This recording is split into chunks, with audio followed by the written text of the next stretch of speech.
Toxic ক্রিকেটে তোমাদেরকে প্রথমেই স্বাগত জানাই। প্রথমেই বলতে হচ্ছে যে এক্সপেকটেশনস এর অনুযায়ী ইন্ডিয়া প্রচুর ভালো খেলে দিয়েছে।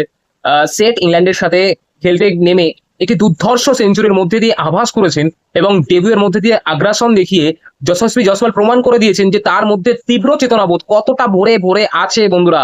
হ্যাঁ, আমি বলতে বাধ্য হচ্ছি, কারণ হচ্ছে যশস্বী জয়সওয়াল যেরকম ব্যাট দেখিয়েছেন ইংল্যান্ডের মাঠে সেটি স্বপ্ন। একসময় কিং কোহলি তার দৌড়তে এই ঘটনাগুলি ঘটিয়ে বেড়াতেন।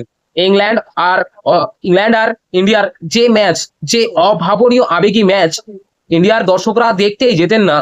বিরাট কোহলি এবং রোহিত শর্মাকে তারা প্রায় প্রচুর পরিমাণে মিস করছিল, কিন্তু আমরা অবশেষে এই জুনিয়র টিমকে হাততালি মারতে বাধ্য হচ্ছি যে কত সুন্দর খেলা দেখিয়ে তিন সেশনটাতে 226 রান দিয়ে 2 উইকেটে শেষ করেছিলেন এবং যশস্বী জয়সওয়াল সর্বশেষে 101 রান করে তিনি প্রভিলিয়নে ফিরেছেন। এবং প্রথমেই বলতে চাচ্ছি যে প্লেয়ারটার মধ্যে কতটা ট্যালেন্ট থাকলে আজ অ্যাগ্রেশনের মধ্যে দিয়ে অ্যাগ্রেসিভনেসের সাথে সবচেয়ে জুনিয়র ক্রিকেটার হয়ে তিনি 100 মারতে পারেন, তাও ইংল্যান্ডের যে ক্রিকেটারের জন্মদাতা গ্রাউন্ড যে এই আগ্রাসন দেখিয়ে যশস্বী জয়সওয়াল প্রমাণ করে দিলেন যে তার মধ্যে ট্যালেন্ট শুধু টেস্ট নয়, শুধু ওয়ানডে নয়, প্রতিটা ফরম্যাটে কুটে কুটে ভরা আছে, তাকে দমানো যাবে না।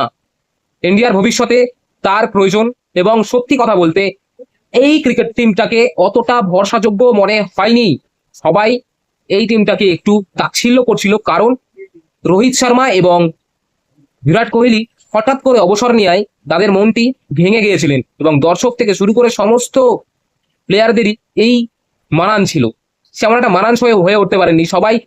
সাংবাদিক থেকে শুরু করে সবাই এই কভারেজটি করছিলেন যে এই কন্ডিশনে, ইংল্যান্ডের কন্ডিশনে ইন্ডিয়ার নতুন প্লেয়াররা যারা আইপিএল থেকে ট্যালেন্টগুলি উঠে আসা ট্যালেন্টগুলি কেমন খেলা দেখাতে পারবেন। কিছু সংখ্যক এক্সপিরিয়েন্স প্লেয়ারদেরকে নিয়ে এই টিমটি গঠন করা হয়েছে, তাদের মধ্যে অন্যতম হচ্ছেন সবচেয়ে সিনিয়র ক্রিকেটারদের মধ্যে আছেন রবীন্দ্র জাডেজা, তারপরে জসপ্রীত বুমরা আছেন এবং তারপরে লোকেশ রাহুল আছেন। কিন্তু সে প্রায় দুটোই বোলিং বলতে পারেন এবং একটি ব্যাটসম্যান, তাছাড়া সবই ইয়াং এবং এনার্জেটিক, এবং তার মধ্যে দিয়ে যে খেলাটি দেখালেন অসম্ভব ভালো খেলা দেখালেন এবং টি সেশনে ইন্ডিয়ার জয়। ইন্ডিয়া প্রথমেই সেশনটি জিতে নিয়েছেন 26 রানে 3 উইকেটের লোকসানে এবং এখনো ব্যাট প্রায় প্রচন্ড ভালো টিম। হয়তো এখানে দিয়ে মনে হচ্ছে যে মিডল অর্ডারটি খুবই স্ট্রং আছেন। সাই সুদর্শন প্রথম ম্যাচে তিনি একটি কভারেজ করতে পারেননি, আশা করা যায় পরের ইনিংসে তিনি ভালো খেলবেন। এবং স্টার্টিং পয়েন্টে লোকেশ রাহুল ভালো স্টার্ট দিয়ে গেছেন, 40 রান করে দিয়ে গেছেন। যশস্বী জয়সওয়াল তো বলারই নেই, সে 101 রান করে জীবনের প্রথম ম্যাচেই একটি শাসন করে দিয়ে গেলেন ইংল্যান্ডের দর্শকরা এটি বিরাট কোহলির মতোই আগ্রাসন ভাবে মনে রাখতে চাইবেন যে দিমাকে ইন্ডিয়ার কাছে কতটা স্ট্রক আছে, এমন প্রতিবাদী স্ট্রক আছে ইংল্যান্ডীয় দর্শকরা মনে রাখবেন।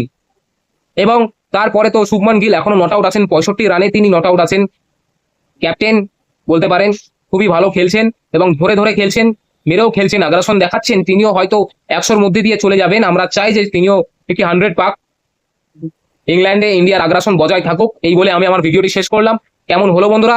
অবশেষে বন্ধুরা ইন্ডিয়া এই প্রথম সেশনটি জিতে নিয়েছেন এবং নিজের কন্ট্রোলে রাখতে পারছেন। প্রথম দিনটিও নিজের কন্ট্রোলে থাকবে আশা করা যায় বন্ধুরা। এবং অবশেষে ব্যাট করতে আসবেন, করুণ নায়ার আসবেন, রবীন্দ্র জাডেজা আসবেন, এখনো প্রায় ব্যাট বাকি আছে বন্ধুরা।